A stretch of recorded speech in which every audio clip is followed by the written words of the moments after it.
Dende Semana Santa e ata o mes de outubro, a praza de Feciñáns estará pechada ao tráfico. Así o confirmou esta mañá José Ramón Abal, moi satisfeito coa acollida que tivo a medida este verán. Tamén dixemos que a partir de Semana Santa, como a proba esta que se fixo, que este foi o primeiro ano que se aplicou este modelo de reordenación do tráfico, funcionou perfectísimamente. É dicir, eu creo que nadie ten dúbidas de que funcionou perfectamente na época estival.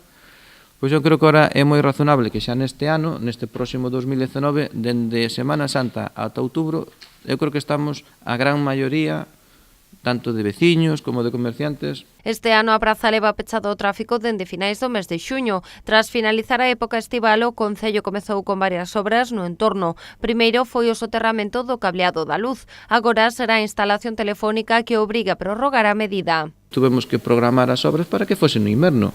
E o fixemos, claro que foi planificado e programado desta forma. Se dependera dos operarios ou do servicio do Departamento de Obras, claro que lle poderíamos dar unha data. Poderíamos decir, pois mira, vamos a entrar mañán e acabaremos en 15 días. Non, dependemos en este caso dunha empresa externa que é Telefónica, que non é fácil contactar con eles nin comunicar con eles, son multinacionales. Deste xeito, José Ramón Abal respondeu ás críticas de 16 hostaleiros e comerciantes da Rúa Real que enviaron a semana pasada unha nota aos medios para reclamar a reapertura de Feciñáns ao tráfico. Aseguraban que a medida provocoulles importantes perdas económicas. Mentres teñamos que executar obras, vai a seguir con ese mesmo modelo de reordenación do tráfico que se implantou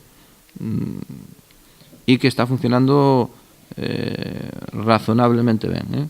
Abal Varela adiantou que esta semana manterán unha reunión con representantes de Telefónica para analizar sobre o terreo as obras a abordar. Tamén traballan cos comerciantes en medidas para regular o aparcadoiro no entorno da Igrexa de San Bieito e a Rúa Príncipe.